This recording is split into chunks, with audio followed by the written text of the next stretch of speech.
Hey there, team. This is Joe Mazur. Hey, this is an extension video of the milliamp scaling #1 video I made the other day with this idea, but this one's a little bit different. So I recommend you watch that video, milliamp scaling #1. I'll put that down in the comments. You can link to it from there. But this is a continuation of that concept. But in this database, I'm basically doing the exact same thing, but I got to pondering these values that the customer gave me right here, these values right here, those are kind of fixed. That's what I got from the customer. And I wrote that other milliamp scaling based on that.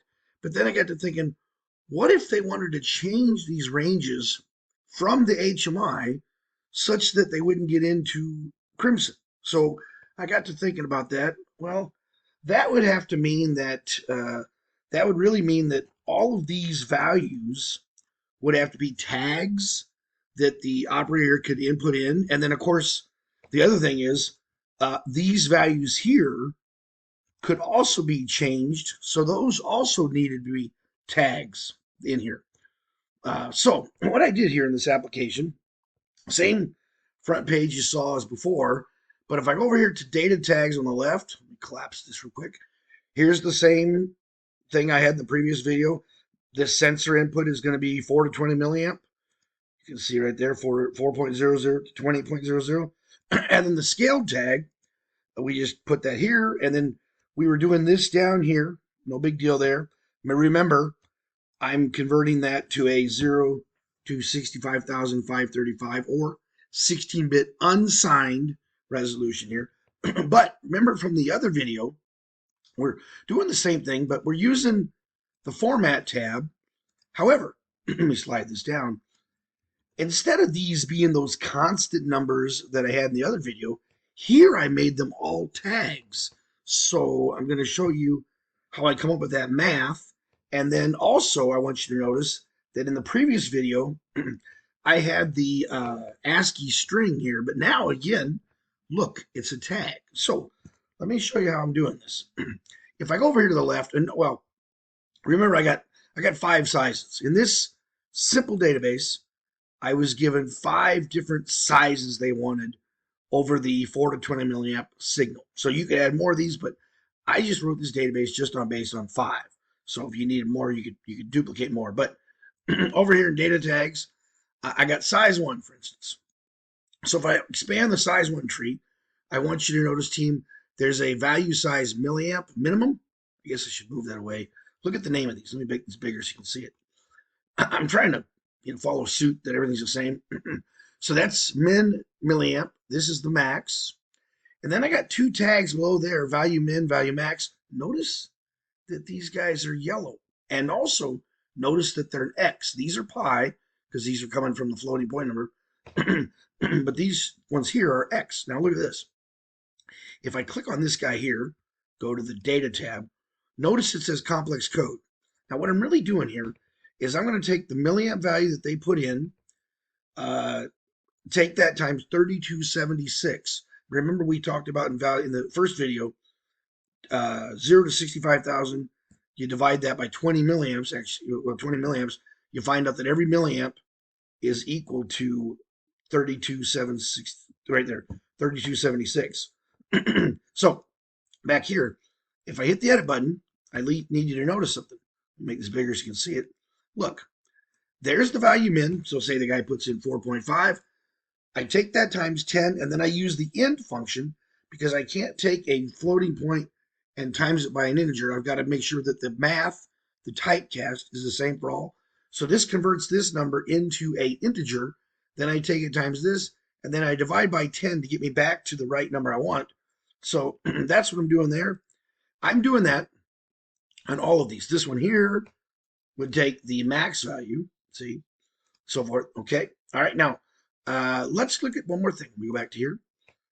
What about the size? 1/8, 1/4, 3/8, and so forth. So if I go over here to data tags, I want you to see something. I have a tag called value size numeric, and then I do value size denominator, not numeric, what's it called? Anyway, the top part of the equation, numerator, I can't think of it. Anyway, you got that, and then the denominator. So those are just strings. Notice the letters A, B. And then what I do is I take that and I put that together, okay? Because I want this to show up as a fraction with, I should say the word with here, with the quotations meaning inches. So if I go back here to data tags, and these two are the raw ones. If I click here, this guy, notice it's yellow, it's a formula. If I go here to the data tab, see how it says complex code? Now check this out. What this is doing, it's taking the numerator, that's the word I was looking at, numerator, and the denominator, and it's putting it together in a string. However, let me make this bigger so you can see it. Maybe not that big. Oops. There we go. There. So it takes the top, then adds the slash, then the denominator, but then at the end, I wanted to put the double quotations. So you can't use quotations in the string as such because of the way that our structure works. So there's a cheat. You can put the this forward slash here, and then the character in between the parentheses, and that will show up. So that puts that together as the string that I want. Okay, perfect. All right, now let me go back here to display pages.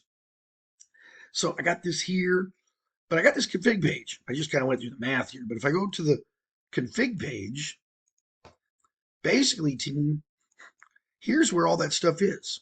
And because because I'm doing this for 5 times, I made these widgets. Why would I copy and paste and have to go remap everything? So I made one of these a widget, and then I just linked it all up. So watch this. If I right click on this guy, go to properties, you can see here the names are, I go to edit. There's the same names here. I got plenty of widget videos, so don't be afraid to watch those.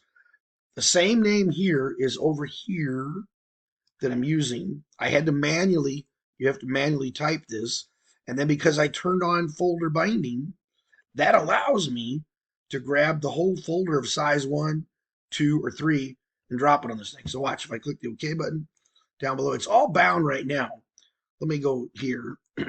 So if I right click on this thing, team, and go clear binding, notice the label. Remember, if you ever came to a class of mine, the number 25 means you did right, or label is also kind of correct. These 3 are blank because they are strings. So now, if I right click on this thing and do bind widget, all I have to do is take this whole folder, size 1, 2, or 3, and link it. So watch, I'll drag this whole folder, boom.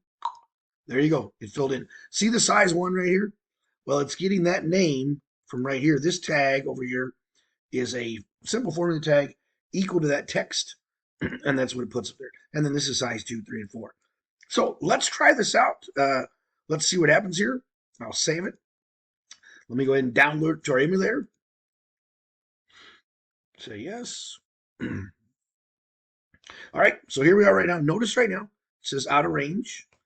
If I go over here to config file, notice everything is blank right now. Okay, now I want you to see something. I got 0 to max here, this arrow.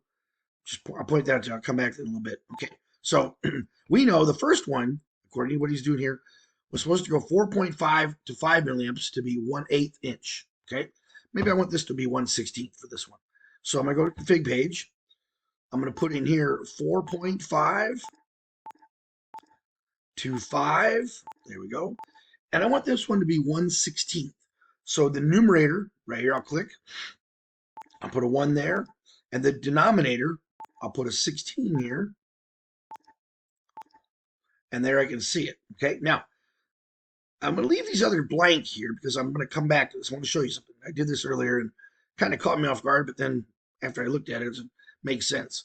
So if I go back to the main here, let's say, team, that I, put this at some, say, 4.67, for instance. So you can see it's right there. It's in range. But see how this says out of range? This threw me for a loop. I'm like, why? Why isn't it working? Well, if I go back to my Crimson real quick and go to my data tags and click on the scaled tag here and then the format tab for that, if I slide down, here's what we got. We got great stuff here, but we're doing this right here, okay, which is great. But the rest of these in here are currently 0. So you can think about each one of these as being, if it's between here and here, it'll be this. If it's between there and there and the next, essentially, This is just a giant if-then statement with the numbers continually increasing up to the last guy here. Well, we go through here, then we go back to the rest. All the rest of these are zeros. So really, if I want to just try this with the 1, I need this last one to kind of be the trick. So let me prove this. I'll go back to Crimson. I'm going to go to configure page. I'm going to put all these back to default. Now, I can't put in a 0 here because I got that defined as 4.0. So I'll put it like that. And I'll put this at 4. And I'll put this, delete this guy. Yeah. Leave it blank. Delete this one. Blank. All right, there we go. Now, if we go down to this last one, let's try it here. 4.5 here to a 5.0 right here. I'm just doing the last one because I'm going from the bottom up here. And then I'll do 1/16 there. Let's see what this shows up. 1 there. We'll take this one denominator to a 16. All right. Looks good to me. Go back to the main. Look, there it is. See that? Now, if I go to any other values on here, it's going to be that. But if I put in that 4.5 to 5.0, oops, I got to use the keyboard. I always do that. 4.85 or something. There you go. Okay. Now, notice something else. This has got the numbers here, but you see this part right here? And by the way, that 13104, we know that is because if you take 4 times 3276, you're going to come up with that number. But anyway, you see this right here? This was another thing that I tried to highlight here to show this guy where you're at in this scheme. Of course, the real guy won't have this here anymore. But anyway, because these are 5 of those, let me go back to Crimson. I forgot about this. I want to show you this. If I go over here to display pages, go back to my main, here I am right here. Now, let's look at this. We got some numbers. Notice it says 65, 535 to 65. The rest of these are blank.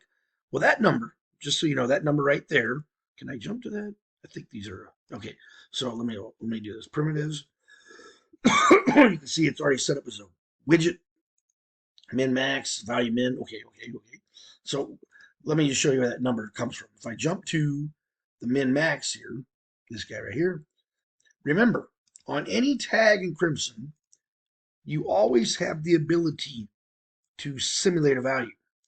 I use this all the time because that way I know worst case scenario, how big does that box need to be? So that is where that 65 milliamps is coming from. That's where that 65, 535 is coming from there. But I want the red border here to only show up when I'm in that range. Okay, now, so again, there are 5 of these.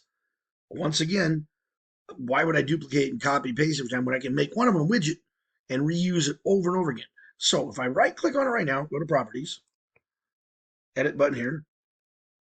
Notice the names here, value min, value max, tag.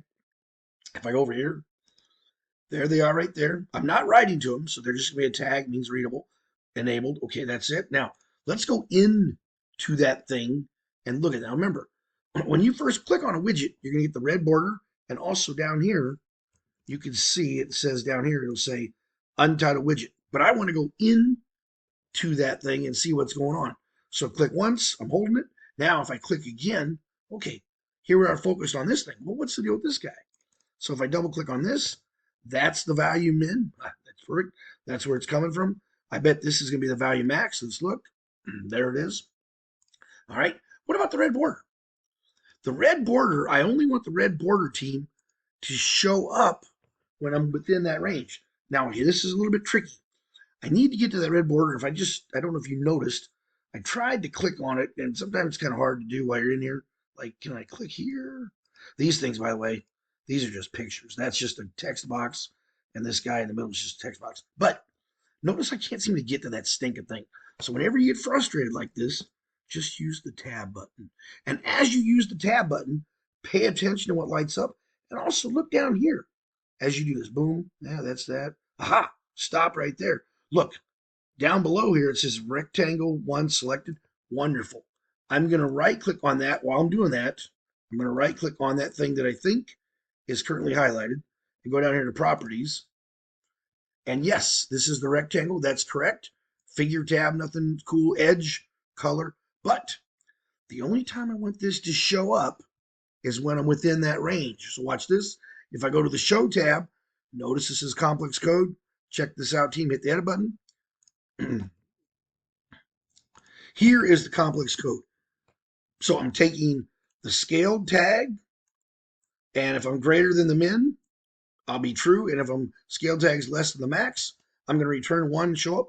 If not, and the scale tag is this guy right here. Remember, the scale tag is going from 0 to 65,535. So that's about it. And then otherwise, a 1 will show that border, a 0 does not. And this is so cool because there's that. Come back out to here. Let me just unwidgetize or clear the binding.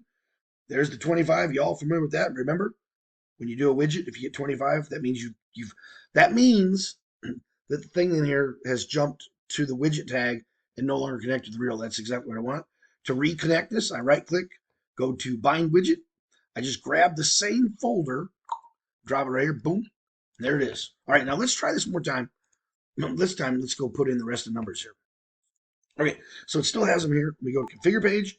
I'm going to say, you know what? This guy is going to be 4.5 to 50 here. Okay, we'll go to the next one. Maybe he's going to be 60 to 7. And I think, we need to put this guy's 1/8. I'm going to make this 1/16 or 132 this time. 132. Perfect. This one here, we'll make this guy be 1/8. Number is 1. And we'll do an 8 here. Boom. And then we'll go 8 milliamps to 9, for instance. And maybe this guy's going to be 3/8. Like that. And then we'll go 10 milliamps to 11. I'm trying to stay even numbers here, team. And so 3/8. We'll go 1/2 here. And then the last one, we'll do 12 milliamps to 13, for instance. And we'll do the old 9/16. Who doesn't like a 9/16? Almost as famous as the 10 millimeter. The infamous 10 millimeter. You can't find 9/16. Yep. Is that right? Yeah, that's right. Yep. All right. So now if I go to the main button here, okay, if we put in, say, 4.5 milliamps here, we get our 1/32. If we put in 6.5, 1/8, how about 8.5, 3/8? The next one was 10.5, I think. There we go. And of course, 13.2 or something. Out of range. What was the last guy, team? It was 12 to 13. So if I put in 12.75, perfect. Anyway, this is, I think, really cool because now, if this was a true application, I like this because now whoever's going to use this thing, whatever they're trying to do, they can pre-program and they're off the races with these sizes. There's so much you can do with this, but I like this one because it's all tag-based. It took a lot of thinking about it, but it's tag-based. I think I covered everything. Let me ponder my thoughts. Yeah. The big trick for me on this application was these values here, value min and max, converting that to an integer, doing this typecast, that was a little bit of a interesting thing for me to figure out. And number 2, this one was really a challenge. The ASCII string here, I wanted to put that quotation marks at the end. And so figuring this out was a little bit of fun on how to do quotations, the /, and then the thing. Sometimes you can put the hex number. In this case, I put the character, and that figured it out. So anyway, that's about it. If you want to copy this database, don't be shy. Send me a note and just ask for this. I'll put the name, of course, in the details as well. Hey, thanks a lot, folks. Have a great day. We'll see you later.